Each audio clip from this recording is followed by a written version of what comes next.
what does gutsy mean to you? Ooh, I'm going to go with this is something that's true for me recently, using your voice in moments that have made me uncomfortable. I definitely had a moment a few weeks ago, and now I hate my neighbor forever. Where I just saw something inappropriate 4 in the morning, and I was like, "Hey, people with kids and pets are here. Like, maybe you might want to handle that because you have a daughter too, and she's going to be outside in the morning." And then he proceeded to swear at me a lot, which is really awkward because I live across from him and see him regularly. And I'm standing in the fact that, like, you know what, you did the right thing. Like, you could have watched that and been quiet and comfortable, but like, you took a stand for the people who live in this neighborhood. So fuck you to that guy, because I know I can swear on this podcast. And that was being gutsy. That was doing the right thing. So I'm super down with myself for using my voice in moments that, like, it feels a little scary to do that. Welcome to the Gutsy Podcast, the show where you learn how to own what you actually want and shift the mind junk that's been holding you back.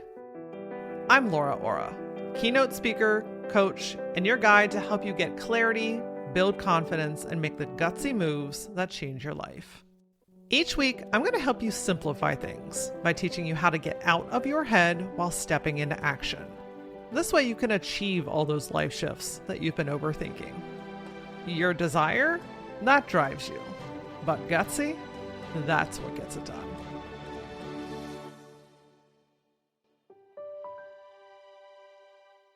Have you ever talked yourself out of an opportunity or downplayed your abilities? I'm going to go with probably yes. In today's episode, I'm joined by Simone Richards to tackle the real truth about imposter syndrome. She shares why it shows up in the first place, how it keeps women playing small, and what it really takes to start leading with confidence. Listen, this is not about doing more to earn your worth. It's about deciding to own it in the first place. If you've ever felt not ready enough, questioned your qualifications, or struggled to show up visibly, this conversation is going to shift the way that you see yourself and your power. Lisa is the co-founder and CEO of Pearl Sparks Pages, a luxury stationery brand helping female founders overcome imposter syndrome and build thriving businesses through meaningful self-reflection.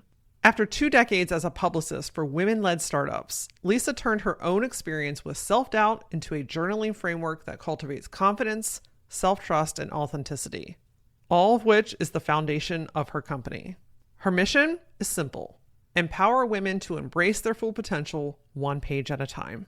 Speaking of confidence, this is one of the biggest things that pops up in conversations that I'm having with women that are curious about getting support. I just had a conversation with a woman that joined Oraline who was like, I lost my confidence through my work. I'm not listened to, I feel invisible, and I keep questioning my skills and abilities. And all of this is a blinking red light that it's time to make the move, and she's ready to. When you and I work together, we don't circle around self-doubt, we dismantle it. And together, we make the bold move that you can't stop thinking about. Whether you're kind of curious or you're ready to go all in, go to lauraora.com/clarity to book a free clarity session so we can get you on your way. All right, my friend, this pesky freaking imposter syndrome, we're getting into it today. All right, get out the pens and papers, peel back the layers. We're going in. Lisa, my friend, welcome to the Gutsy Podcast. Thank you for having me. This is going to be such a fun conversation where we just get to let everybody on the inside. Absolutely. You were throwing down some stats about imposter syndrome and amongst female leaders and entrepreneurs. Tell me that again so everyone can hear you. Yeah, one thing I realize is so many people will say to me, "Oh my gosh, Lisa, you seem so confident, like you have it all together," but nobody knows what's actually going on inside my head. And like, I can put on a great show. So as I was doing some research, I found a stat from KPMG saying that as many as 75% of women executives experience imposter syndrome at some point or another during their careers. And there might be 25% who are lying. I don't know. Maybe some people skate through with never ever experiencing it. But the point is, there are a lot of us who are always stretching ourselves to do new things. And a lot of us are like, should I be doing that? Should I apply to that? Am I qualified? So, and we don't necessarily always take into account the amazing things that we've done. Yeah. See, we like-minded people here. It's one of those things. And I think this is true for many thoughts and feelings, is we think that we're the only one. Like there's something wrong with us. Like we're broken. Like, someone figured out something that I haven't yet. And in reality, we're all experiencing something very similar in our own journey. And I think a lot of the time we're just not talking about it. Because Hmm. I know I certainly have something that I'm in the season of moving through. And I have another girlfriend of like maybe 7 years or so that she's moving through something. And like one day I said a little something and then she picked up on it and she said a little something. So I kept going. And then we both went and opened the door. And every Thursday for the last 3 years, we've had a 30-minute conversation just talking about how we're doing with that area in our life. So it's amazing when you let the curtain down and let people in and you start to expose a little bit that you get to realize that no, you're actually in great community and company. Yep. That's where and why the Gutsy podcast started so many years ago, was just to have those human conversations of, you know, talking about that little thing. And then someone was like, oh my gosh, me too. Oh my gosh, I Mm, thought I was the only one. Oh, like, and all of a sudden everyone's having this very vulnerable, but very like practical conversation around the stuff that we're all thinking and feeling. And now we can actually do something about it together instead of trying to figure it out alone. isn't that so much Oh, nicer? so much. It's way easier. So I've got to believe that imposter syndrome has been part of your journey. You are part of the 75%, one would assume.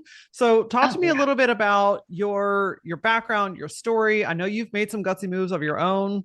Bring us up to speed. Yeah, really briefly. So I've been a publicist. We're still watching our language. I used to be a publicist.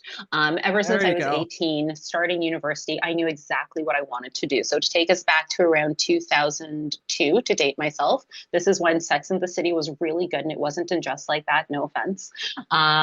Samantha, miss her, was in her prime and she was doing PR and she was always at these parties and events and had access. And I was like, that's what I want to do. So I spent 20 years doing PR, which was so much fun because anything I liked, I could do public relations for it. So whether it was fitness, fashion, food, there was always an opportunity to come in from a communications point of view.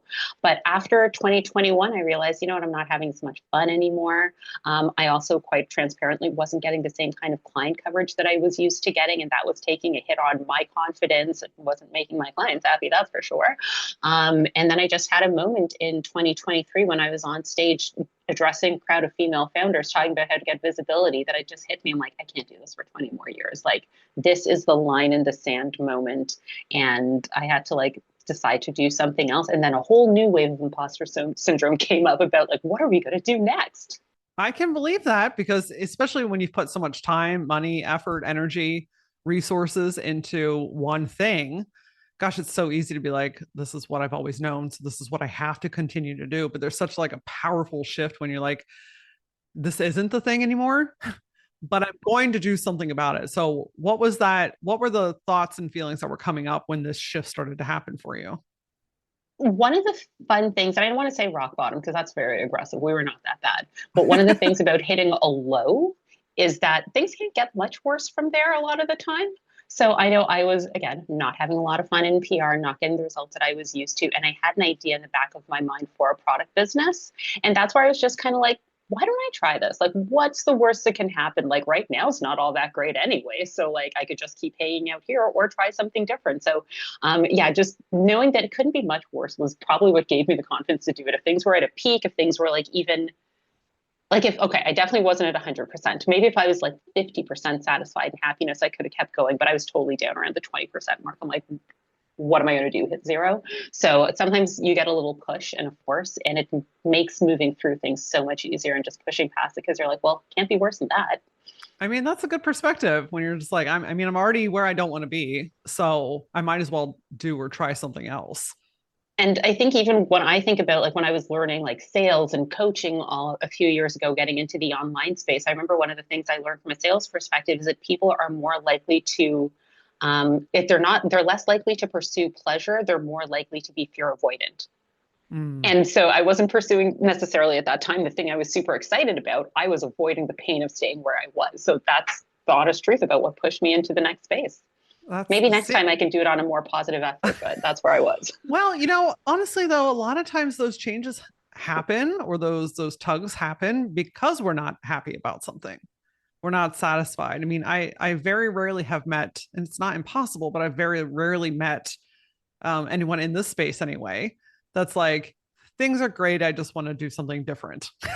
Like, it's always, I've done this forever, I don't want to do it anymore, I had a realization that I don't like this anymore, or I've burnt myself out, or you kind of get to this point where you're like, something about this is not working anymore, I this is not for me anymore. For sure. And I totally felt that. And I think what was coming up for me a lot around a transition was like, what are people going to think? Like, this is how I've been known for the last 20 years. And I wouldn't say a ton of my identity is rooted in my career, but I mean, it's 8 hours of my day. Like, it is a solid amount of my Sure. identity. So the thought of thinking, okay, what are people from university going? I haven't seen them in 20 years unless you're one of my close friends. What do I care?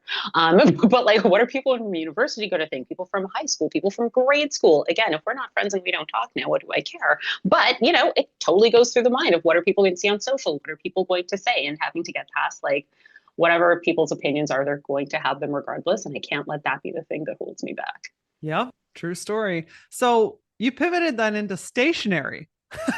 Totally not PR. Where did the idea come from? How was this born?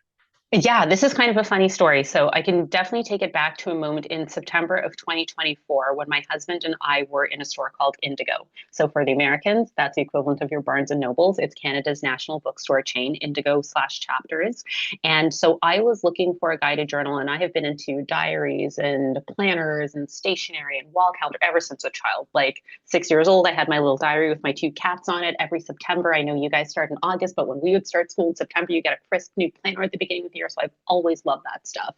So when my husband and I were in Indigo, I was looking for a guided journal, something around business, because I knew that I was kind of getting over the PR thing and I was ready for something else. So as I was looking at the different guided journals available, they were either very like, what are your strategy? What are the tactics? What are the analytics? What's your mission? What's your like mission, your vision? And I'm super type A, high achiever. Like I live for that stuff, but it wasn't the vibe of what I was going for. On the other hand, the journals that I saw were like, really Danielle Laporte vibes. Like, how do you want to feel? And like, I love the woo. I got a crystal over there, but that also wasn't what I was going for. So I kind of saw a space in the middle where there was an opportunity. So that's where I was coming from. And then I often tell my husband's side of the story where he was looking for a journal and one day I'll get this part straight. If anyone hears this on other podcasts, it was a journal around like traveling or food or something along those lines. And as he was picking up a very popular journal that I'm super inspired by, no shade by any means, he was flicking through the pages and realized that every day had the same prompt. And then he turned the book around and was like, people pay $32 for the same page over and over again. And I was like, babe, like, what if this could be a business? Because I have an idea for a product. We could do something different. Like, this is a great model. I've learned a ton from it. Well, what if we shifted it and we had different quotes and different prompts every single day? So that was the beginning of the idea for Pearl Spark Pages. My husband's my co-founder. So I started creating the journal in November, December. We got our first prototype in hand in January. We did a photo shoot. We had a Kickstarter campaign in February, which got funded by March. We placed our order. We got our inventory in around June or July. No, it was June. It all came in. And now we're 60% through our first set of inventory. Amazing. Look at that from A lot of things. a lot very quickly too. Like sometimes those things take years to get up off the ground, but there's something about divine alignment when it's the right idea, the right time, the right energy, the right partnership, when all that stuff comes together and the action is behind it. I cannot go much further beyond this conversation without saying you all did stuff. I think a lot of times in imposter syndrome, we get caught in the ideation, the thinking about it, the over planning, the perfecting it. Mhm. You took action for this to happen and get off the ground this quickly. Yeah, one of the things, like the first principle of the Female Founders Journal, there are three things that I wanted to do for women entrepreneurs. And the first one is to help them push past imposter syndrome. So I never say overcome imposter syndrome because chances are you're always pushing against an edge. If you're starting a business, if you're scaling a business, if you're selling a business, you may not have done that before. So it's not necessarily about overcoming the imposter syndrome, but just pushing past it so you can get on it. I recognize that you're here and we're going to do this together, but you're not going to take the lead. Yep, absolutely. It's That, and I'm also an incredibly impatient person. Like I just move so quickly. Like we'll be making recipes for dinner and it's like, oh, let this bolognese simmer for 2 hours. And like we can do that in 20 minutes for sure. you're like, just kidding. We're gonna crank up this heat and we're gonna move this along. It'll be great. You won't know the difference. There was something that you shared with me that I thought was really interesting, which is the disconnect between how we present ourselves versus how we actually feel on the inside. And this kind of constant play that we are performing in and showing up in. Can you talk a little bit about that? Yeah, I can pinpoint it to such a specific moment and like this has happened to me repeatedly, but I always remember someone who ended up becoming a really good friend of mine when I worked for a fitness company doing PR in about 2010. And she and I were she was a blogger in the YouTube space. It was kind of on coming up. And we went for a lunch meeting and she ended up working at the company. I was her bridesmaid. Like she came to my wedding. So like years later, 16 years later, actually, the Facebook memory came up and we have a great friendship. But she told me after we had just connected, like maybe a few months into knowing each other, she was like, that time when went to meet you for lunch, I saw you coming down the street and dressed in your heels and you were standing so confidently. I was like, this girl really has it all together. And I was so intimidated to meet you. And like, I get that a lot. So like I can present well, and that's fantastic. Good for me. Thank you, parents, for teaching me how to present well. But nobody knows what I say to myself at the end of the day when I come home. Nobody knows the things that are on repeat in my head. So it was very different to look and present as being confident versus to actually feel confident on the inside. And I wanted a tool to help me feel as confident internally as I seem to everybody else. So then the magic question is, how do you do that? How do you embody that Uh, confidence? Yeah. So when I created the prompts in the journal, and I did work with a therapist to have them reviewed and approved, so it wasn't just a bunch of random good ideas from my head. One of the things that I really want to do, it's broken down into morning prompts and evening prompts. So the morning prompts are all about building confidence, reaffirming your strengths. And the evening ones are kind of a little bit more about reflection. So it's so helpful when every single morning I have a prompt that's like, um, I have the journal right here. Let me find one rather than try and come up with it off the top of my head. So if I take 5 minutes in the morning to journal on a prompt like, what's a professional achievement you're proud of? When did I last feel the most confident? What about that moment made you feel so empowered? Like that gives me 5 minutes to reflect and think about a time that I did something. And then as I write that out, what that's doing for me is creating evidence. So it's not like I think that that might have happened. I sort of believe that about myself. Like when I flick through this journal now, and I'm almost at the end of 3 months in it, I have a collection of all the incredible things that I've done in the last few months and in a reaffirmation of who I am and what I'm capable of. And I think there's something really powerful about having evidence in front of you. And it's something I did as a publicist as well. Long before we'd come up with a media plan and a media list, I would have my clients write down how much they've invested in their education, the results they've created for themselves, the results they've created for their clients, the amount of time invested, because a lot of the time what we do comes naturally to us. We take it for granted that like anyone else can do that. So for people to have a piece of paper and look down and be like, I did that, like I'm capable of that. Like when you start telling yourself a story of, oh, I'm not sure, like then you look back at that and you're like, I can't tell myself that story anymore because I have all of this evidence, a stack of all these things that I've done. And it just helps reaffirm that it might be a little uncomfortable, might be a little bit scary, but you are more than capable of moving through. I love that we're really labeling this and giving it the space of evidence. We're giving ourselves evidence. I think journaling is so powerful in a lot of different ways, but I like the lens that you're taking of like, hey, we're actually giving it legs here. We're not just theorizing. We're not just kind of remembering. We're actually taking a few minutes and sitting with and moving those accomplishments, moving those feelings, moving those moments out of our head and onto paper so we can see it. And now we're like building a library of awesome, essentially. 100%. I'm in this really fun middle ground. I'm a huge fan of Alex and Layla Hormozy. I'm not sure if you're familiar with them. So No. they're super, okay. So they built $100 million plus business acquisition.com, like very much go, go, go, go, go, grind, grind, grind. And I'm down with that. I'm a type A achiever, but I also believe in rest and like a bit of a feminine approach and all of that stuff as well. And one of the things that Alex Hormozy will say that like I'm not 100% on board with, but like I can play around with is he talks about imposter syndrome isn't real. Like once you do something and you have the evidence in front of you, you're not imposter. You've done it. Move on. Get to the next thing. I have a little more space to move through that, but I think it's kind of similar. Like once you realize I have done that, I have the evidence. Like I've outgrown this limiting belief. I've outgrown this story, and I have to choose to like see it differently because like I'm just making it up. Literally on this paper, it says that I've done this. So I have a bit of a different approach to moving through it, but I do like how he says that like it's not real. Like give yourself the evidence. It happened. Now, new story. Well, it's funny you say that because I was just about to ask, like, how do you know the difference between imposter syndrome versus like um, a moment of doubt or a new fear that might be popping up? Like, is there a difference between like imposter syndrome almost feels like, dare I say, a detriment, like you know what I mean? Like it feels Mm-hmm. bigger. It feels it feels like it takes up a lot of space versus like a moment or a thought that kind of passes that makes us question ourselves in the moment. Is there a difference or is it all the same thing?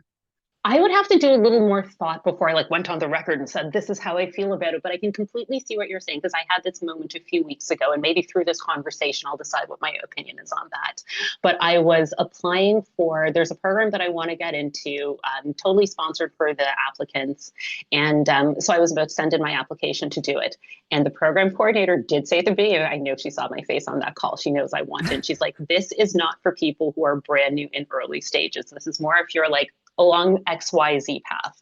So when the time came for the applications, I'm like, well, they said I'm not quite there yet. I got the hint, like, and I was like, why am I, did I see what I've done in the last 8 months? Like, if they don't choose me, that's completely okay. And I will be fine. I like for the first time, I understand what it means not to be attached to the outcome. If I get in, dope. If I get an email saying that I didn't get in, totally understand there will be other opportunities. But I was thinking about not submitting the application. I was like, why would I not? What's going to happen? The worst happens is they say no, but like, okay, so I don't hit that one particular requirement, but I check all these other boxes. So let's go. And I think about that in terms of like, I've been an entrepreneur for 10 years. So it has been a long time since I've applied for something. But when you think about like women applying for jobs versus men, like women want to be sure they have every qualification, they've done it and they can apply. And guys will never have heard of half the stuff on it and they'll apply anyways. So I want to have a little bit more of that in me. Yeah. So I think that was a moment of doubt that could have been imposter syndrome, but I caught it in a moment of doubt and was like, yeah, no, let's rescript that. Well, I think that's where the power is catching those thoughts in the moment and then like pulling back for a second, evaluating it, working with it, getting curious about it, whatever feels right to you in that moment, and then choosing to act in a way Mm-hmm. that supports what you want to do instead of running away from it. I think maybe that's where the imposter stuff comes in is like it's the feeling, but then that feeling keeps you stuck. And I'm totally making this up, right? There's no scientific evidence behind this that I'm aware of. I'm just talking out loud here with you, Lisa. I think imposter syndrome, when you really get into it, it's a space where you just kind of spiral, right? There's a lot of inaction. You overthink things. You kind of get caught in kind of a hamster wheel, whereas you can feel those feelings and then choose to do something with it instead. Mm-hmm. And there was one word that you said that completely I'm vibing with. You said the word moment, and maybe I need to trade this word or something like that. But I feel like what this journaling process has really helped me with is catching micro moments, those Yeah. tiny little moments of maybe I won't submit it, and that small bit of disbelief is the thing that prevents you from doing the thing that could have taken you to the next stage. So it's not necessarily about the big things in life. It's like, what would you do in that one particular instance, that tiny little micro moment? So being able to shift the way what you believe about yourself, your worthiness level, being able to shift those things in really small micro moments, I think that's what's going to have a really big adding up over time. And another thing that you said, I was at an event called the Pink Skirt Project in June, and Dan Martell was one of the speakers, the author of Buy Back Your Time. And someone had asked him, what's the difference between coaching men and coaching women? And he was sharing a lot of men will just go for it and women will be in their feelings sometimes. And he said something really smart. He's like, feel your feelings, but fly the plane anyway. Hmm. And that super landed with me. It's not dismiss them. It's not act like they are not there, but don't let those be the things that stop you. So I'm Yeah. finding myself having those micro moments more and more where I'm like, I don't want to do this. This doesn't feel good. And we shall continue.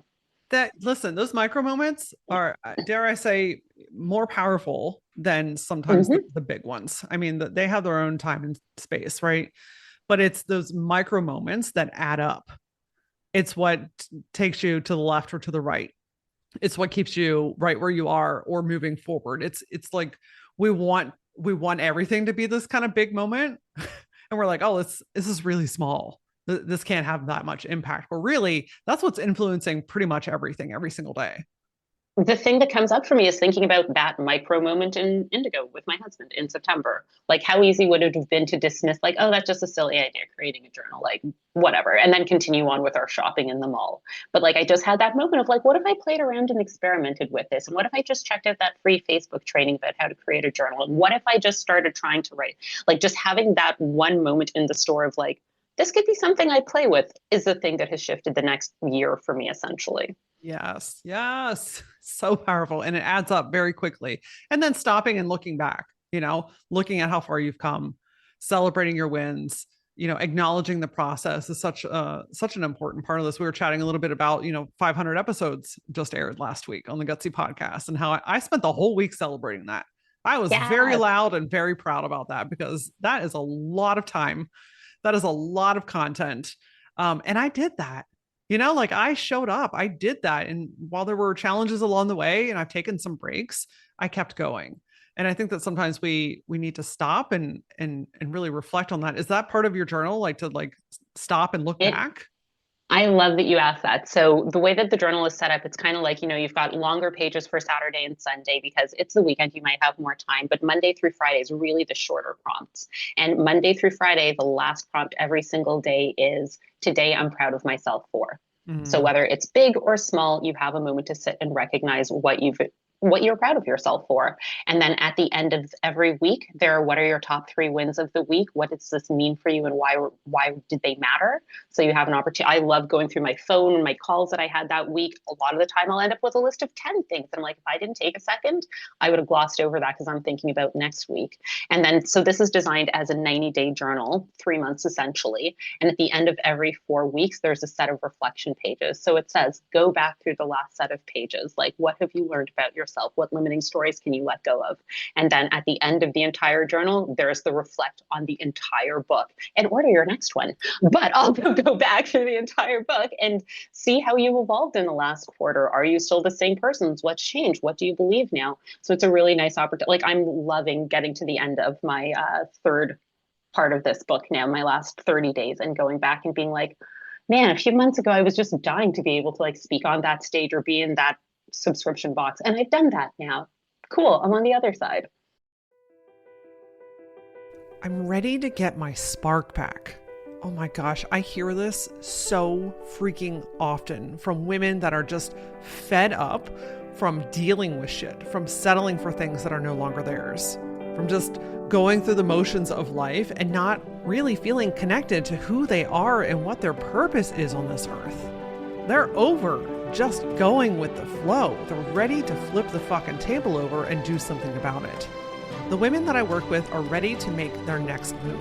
They are ready to take action. They just need someone to hear them, to bounce ideas off of, to help them get out of their own way, and most importantly, to simplify everything so that it is real and tangible and sustainable. Whether you're ready to tidy things up or burn it all down, you don't have to do it alone anymore. Your next first step is to book a call. Go to lauraora.com/clarity and let's figure this shit out together.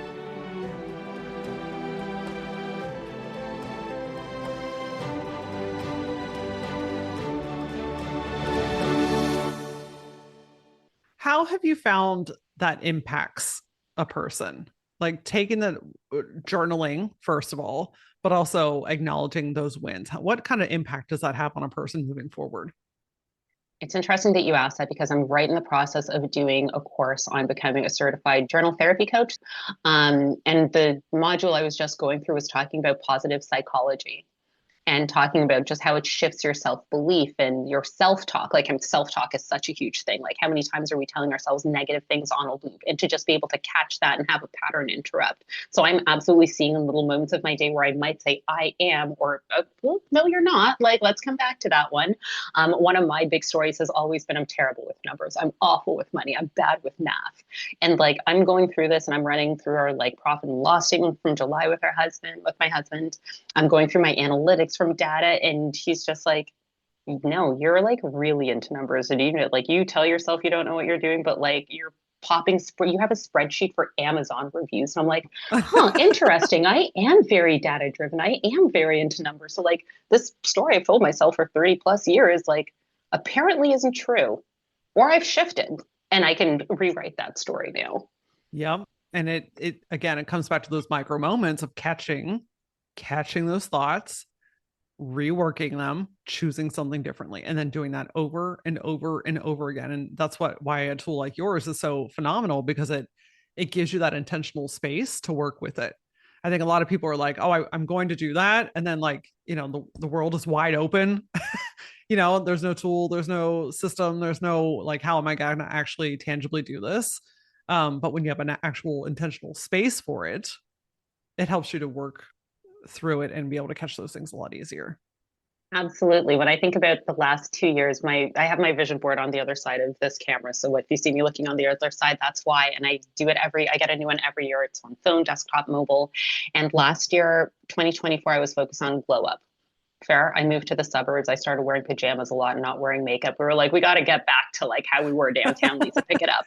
So last year was glow up. But when I think about 2025, like I'm really into the concept of becoming her, becoming my future self. It's not just about the clothes and the makeup, like the embodiment. What are the actions that she takes? And then again, going through something like this, I'm like, that's who I wanted to be. Like I'm doing that now. Like it's that I am her moment of like, not constantly chasing, but having that moment to stop and recognize and see, oh, I have made progress in that area. That's super dope.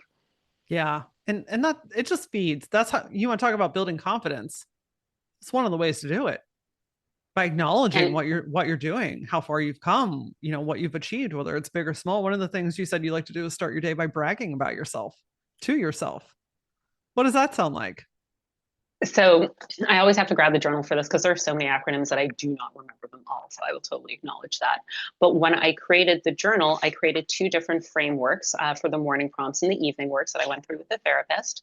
So I get to own that. I created a framework called BRAGS, and what it stands for, building confidence, reframing thoughts, affirming strengths, grow your mindset, and self-reflecting. So all of the morning prompts are rooted in doing one of those five things for you. So you move into your day with that extra little like shoulders back, standing up. Like I did that. Okay. And you can move into the day with that extra little confidence boost. I love that. It's taking that time. I mean, what are your thoughts on, even doing something like this? It takes intentionality to sit down and work with your journal. A lot of women, they are the last person on their list. They are getting what's left over of the day, and that's a reframe of its own, right? We're working on that. How do you even start to build in this kind of new routine when you're not used to it? Yeah, so one of the things that and I get to create some content around that. So thank you for the reminder. For me, like where I place my journal is everything. If it's off to the side or something, like I might not remember. So for me, I like to start my day with intention and end it with celebration. So I'm a laptop girly. I keep it closed at night. I keep my journal on top of the laptop with my pen. So when I come to my desk in the morning, before I just flick it open and go into my inbox, it's like, let me take 2 minutes for intention for myself. And that happened to me this morning. I was saying before we hopped on the recording that I was at a networking event and I was like, hey, I need to do this LinkedIn post. I need to respond to this thing. Maybe I'll journal when I come back home because I don't want to get there too late. And then I was like, Lisa, you can take 2 minutes to like, okay, so this is coming from the person who created it. So don't be too hard on yourself. But for me, I was like, you can take 2 minutes and just like take a second to ground yourself before you go into the day. So I was like, let me do that for myself. And I took 2 minutes. That's all it needed. And then I was able to move through the day and like be like, okay, I did take a second for me and I'll do it again at the end of the day. So for me, the placement is everything. I always leave it on my computer so I can start the day with intention. And then at the end of the day, before I get up from my desk, once I've closed it, I fill out my evening prompt and then I can walk out of my office and be like, okay, we had a bookend to the day. And something really valuable that I learned from Dr. Ashley Greer, she works, I think she's a psychologist and she works with like money and the nervous system. She was saying that it's so important for us to take a second to celebrate ourselves, to close that loop and tell ourselves that it's complete, versus if we don't take a second to celebrate ourselves and we run to the next thing, our nervous system gets fried. So I was like, okay, that's a really good reason for me to take a second to celebrate myself. Like I've had psychologists tell me this now. So to take a second to be like, okay, cool, we hit this on our like number of Amazon reviews or followers, or we hit this milestone. Take a second, whether it's a dance party or writing it to whatever it could be. Maybe it's going out for a special dinner. It doesn't have to be a big deal, but just having that moment of celebration and not glossing over it is a really great way to recognize what you've done, but also tell your nervous system that like, okay, breathe, then next. Don't just keep running on a hamster wheel. Yeah, because the hamster wheel is forever moving, and Forever. if you don't get off of it, it's just going to keep rolling. I've learned just in the last couple of years to really, one, to know when my end of the day is. As Mm, entrepreneurs, that could be, I mean, that's a goalpost that is forever moving, right? So when is enough for the day? When am I finished for the day? And something that's been really helpful for me is just taking a second and acknowledging what I've done, like you're saying, and also looking at what's next, right? Like, oh, I don't want to say planning, but just like, hmm okay, this is what I need to do today. Okay, let me back up here for a second. I'm getting ahead of myself. I start the day by looking at everything. What do I need to accomplish today? What really needs my attention? What needs my focus? And instead of doing like 500 different things and filling the gaps all the time, it's like, no, the majority of my energy needs to go to these things. And then maybe these one or two things added bonus. But then at the end of the day, acknowledging, hey, I did that. And then let me peek at what tomorrow looks like. What needs my energy and focus tomorrow? Okay, I can see that like this is enough. This is enough today. Could I Yep. do those things today for tomorrow? Sure. But then again, you're back in that hamster wheel. So to your point of like just taking a minute to write things down, to acknowledge it, to see what it is, it just helps your body and your mind to just like quiet. I don't know about you, but my brain gets very noisy, especially when you're creating and you're running and you're doing and you're busy and you're in growth mode. You're in brand new product mode. I'm sure your Yep. brain is doing all kinds of things at all hours of the day.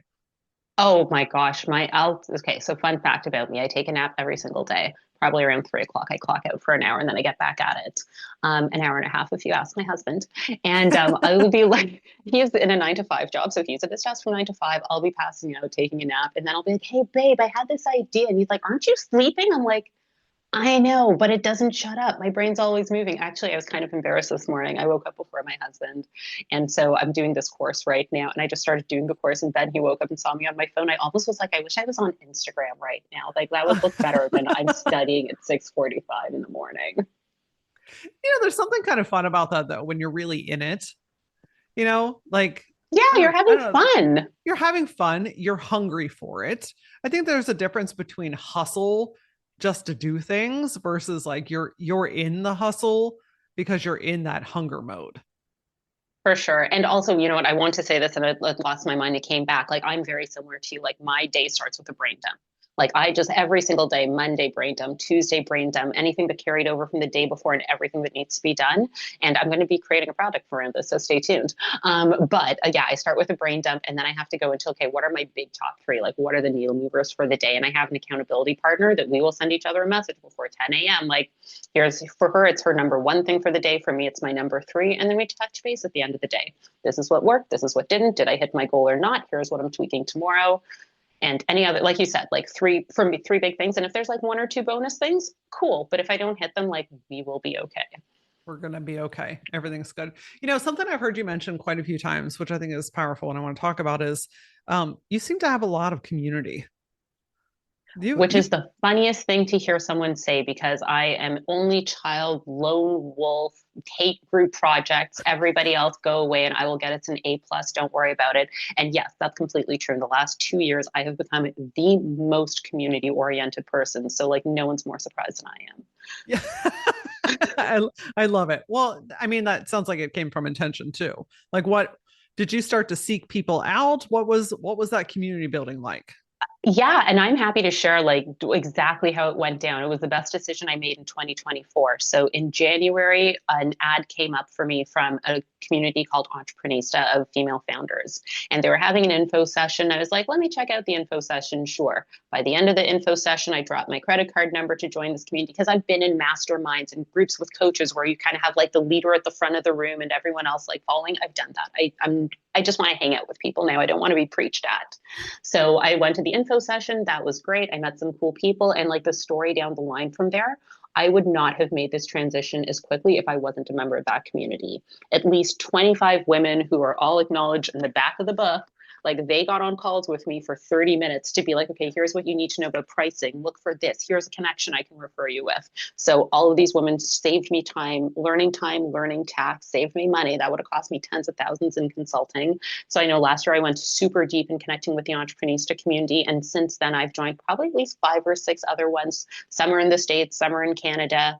And yeah, just always having female founders around who get what you're talking about is really nice. And I was just kind of really evaluating how much my friendship circle has shifted in the last like maybe 3 or 4 years since my wedding. Like my ride or dies from undergrad and high school are always going to be there. But the people I talk to every day, definitely female founders from various communities I've been a part of or events I've attended. See, that's it. Community is underrated, and especially community with like-minded people doing similar things, right? In the same space. So, like for you, female founders, because you have the similar thoughts and feelings, and you know different people in the industry, and you can connect one another and you can relate.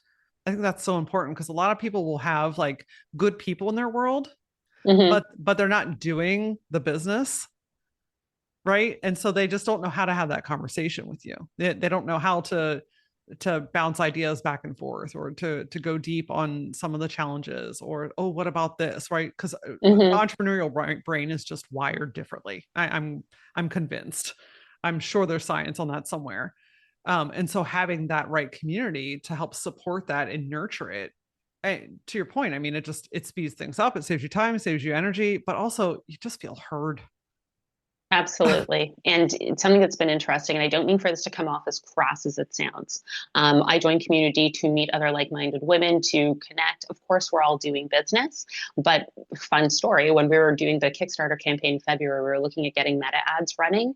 And like years ago, my meta ads account was hacked. Like it's an old credit card. I'm not going to fight Facebook all down. You can't charge anything. I don't care. But now I can't use it again. So that's going to have to get figured out at some point. But we weren't able to rely on meta ads for our promotion for our campaign. So we had to get creative, and we relied on community. Like, hey, would you be willing to share this with with your newsletter, for example?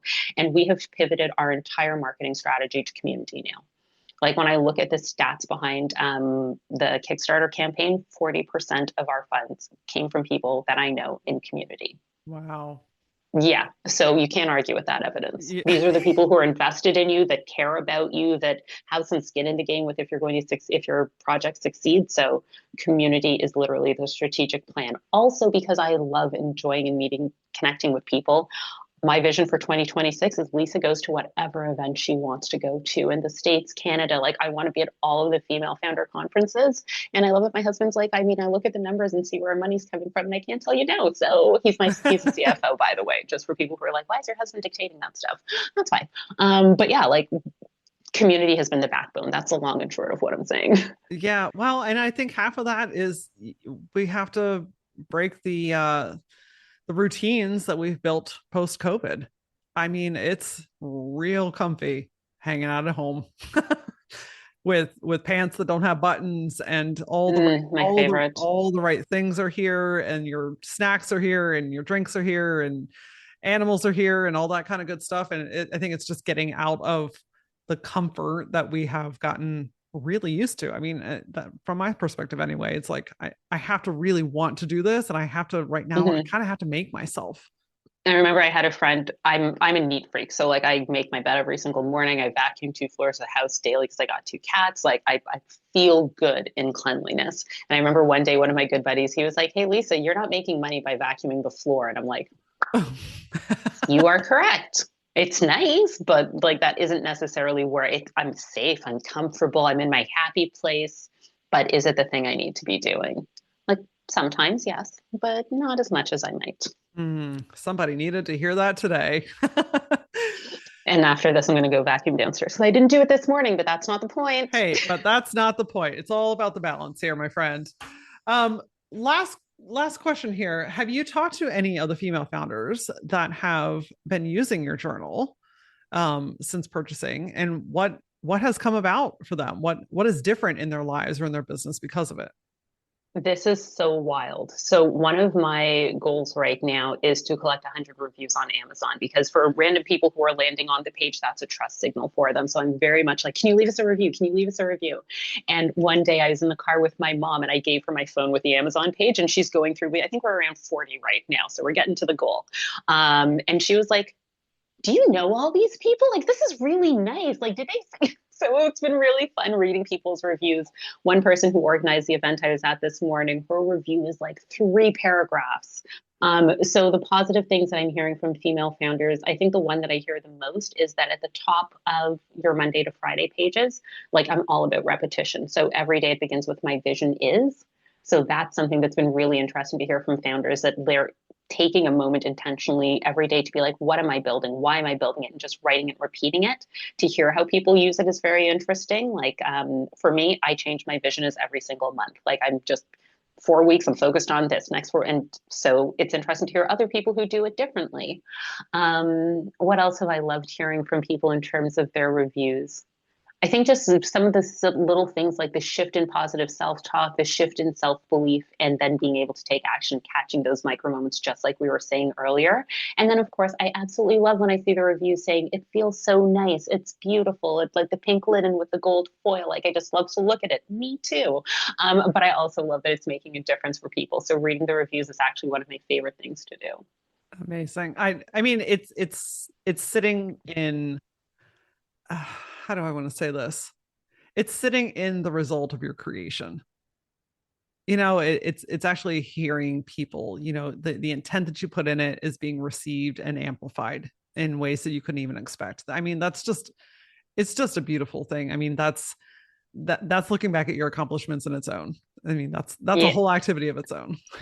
Completely. I remember the first time we gave it out was at an event I spoke at a few months ago. So we put them in the gift bags for the attendees, and just to like walk through the room and see someone writing something in it, I was like, oh my God, that's wild. So the moment that I'm like, my husband and I are both very excited for right now is just one day when we're out in the wild, walking around in the world to see someone using it. Like if I go into a coffee shop and I'm gonna be like, fall over on the spot. I will fangirl them and be like, oh my God, you're using my journal. That is so cool. So rewarding. Lisa, I want to make sure that everyone knows, where can they get this fabulous journal that we've just spent the last 40 minutes talking about? How can we find and connect with you? The best place to find me is at www.pearlsparkpages.com. That's our company name. Fun fact for you, Pearl stands for passionate, empowered, ambitious, resilient leader, because that's what we are as female founders. So if you head over to pearlsparkpages.com, that's where you can order the journal. But if you're curious about getting a free 7-day preview sample of it, you can head to www.femalefoundersjournal.com, and that's where I'll send you a week of the journal, and you can play with the PDF and get used to the style and the story behind it and how it's created the way it is. So if you love it after 7 days, order the journal. Amazing. We will link that in the show notes. And I've got to know, Lisa, what does gutsy mean to you? Ooh, I'm going to go with, this is something that's true for me recently, using your voice in moments that have made me uncomfortable. I definitely had a moment a few weeks ago, and now I hate my neighbor forever, where I just saw something inappropriate 4 in the morning. And I was like, hey, people with kids and pets are here. Like, maybe you might want to handle that because you have a daughter too, and she's going to be outside in the morning. And then he proceeded to swear at me a lot, which is really awkward because I live across from him and see him regularly. And I'm standing in the fact that, like, you know what, you did the right thing. Like, you could have watched that and been quiet and comfortable, but like, you took a stand for the people who live in this neighborhood. So fuck you to that guy, because I know I can swear on this podcast. Yep. And that was being gutsy. That was doing the right thing. So I'm super down with myself for using my voice in moments that, like, it feels a little scary to do that. I love, love, love the idea of daily celebrations, whether it was something small or it was something big. Like, it's just so important to acknowledge the shit that you're doing, because we're so quick to run to the next thing, to want to do it bigger and better. And once I reach this milestone, then I'll celebrate it. You know what? Screw that. We have to celebrate and acknowledge the wins along the way. In both the Gutsy Collective and in Auraline, I very specifically have a space for wins and achievements. And the members of both of those spaces know that it doesn't matter what it is, or how impactful it was, or the size of it. If you feel good about something, if you feel proud about yourself, put the fucking win in the thread. It's about time that we as women start claiming the things that we're doing for ourselves and for others. If you found this episode helpful, I would ask that you go to the review section of whatever podcast platform you're listening on and leave a review of the Gutsy Podcast. It helps other amazing, ambitious women like you know that this is the right place for them too. You can find and connect with me on all the social platforms. I am at that Laura Ora, and as always, until I see you next time, stay gutsy.